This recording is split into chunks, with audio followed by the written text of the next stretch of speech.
Our attorney friend Dr. Steve Chapman, Warren how is are you, here. sir? I'm Good fine, to see Counselor you. Warren. How are Bree you? is one glamorous girl. Yeah, she is, isn't Glamorous she? school. She really is. So we're going to have to come up with a creative name for Bree's Yeah, countenance. well, a little glamorous. bit later on. Glam ghoul. Hey, speaking like of that, too. glamorous, I'm loving the Oh, Halloween thank you very outfit much. here. I can wear this suit one day a year. Yeah, you just So, a little something you this is picked it. up. All right, I love it. I love it. Thank you. I wonder what the next big holiday is we'll be able to get you Thanksgiving. to dress up for. Thanksgiving. All right, what are you going to dress up? Well, I for? can't All tell right, you. we're going to I'll hold be that in teased, reserve. Right. Obviously, used car sales make up a huge part of the overall car market. It's a little trickier buying a used car than it is a new one. It really is. And over the years, I've been doing this for 30 years, and I can tell you that probably every day I field a phone call in the office about someone that's purchased a used car. Right. And so, and I've never been able to help them because when they call up, it's always too late when Yep. they call me up. And what I've seen, there's been a lot more tricks than treats Sure. when it comes to buying a used car. For example, recently I saw a story where someone paid somebody for a used car and the seller didn't have the title. And the seller promised the person that was buying the used car that they had to pay off the debt first. And so the buyer gave the seller $7,000, and the buyer and then the seller never did pay off the car. So the car was repoed Right. a couple of weeks later. So Yeah. first off, you know, when you buy a car from somebody, you need the actual car keys to the vehicle and Yep. the vehicle and the green title. Sure. That's what you need. And we want to stress now, this does not include the due diligence that you should perform in making sure the used car is worth your money. So you got to have the title and the keys. And understand that unless you're going to purchase a warranty, it is purchased as is. Right.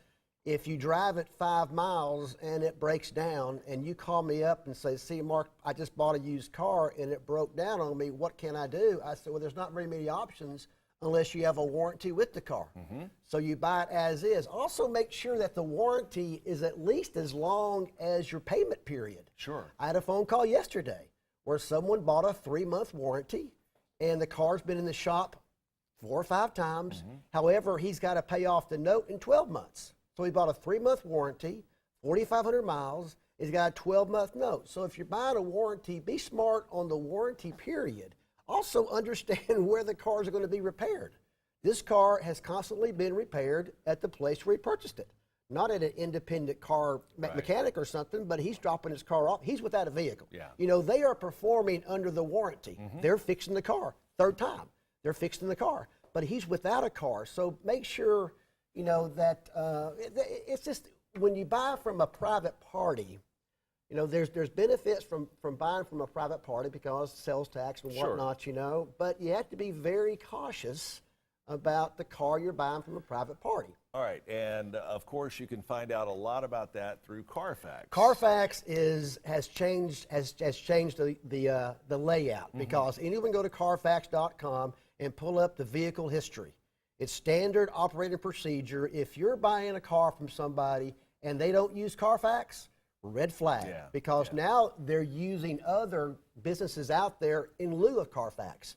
And I don't think they're as good as Carfax. And if someone does not want to show you the Carfax, red flag. Yeah. Also, when you're buying a used car and they want to sell you gap insurance, that is a red flag that you're paying too much for the car. Right. Because gap insurance covers you in an accident from the value of the car versus what the actual car you paid for.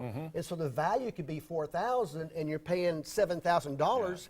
That gap is what gap insurance is for. Final item on the list we have here is have a mechanic look at Best- it. One you can trust. Best case scenario is to know a mechanic that you can go to, you know, in 45 minutes to an hour, look over the car. Pay the mechanic $100 Yeah. to look over the car.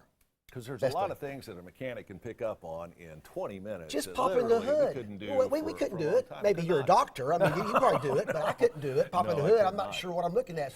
Some big old giant wires coming out, smoke. I mean, I'm not. And especially newer used cars. Yes, I mean, if absolutely. it goes back when you and Right, I were in school, right. a little bit easier to decipher, but these days it's all computerized and it's hard to get in there Absolutely. and find out what you're doing at Yes. all. All right, Dr.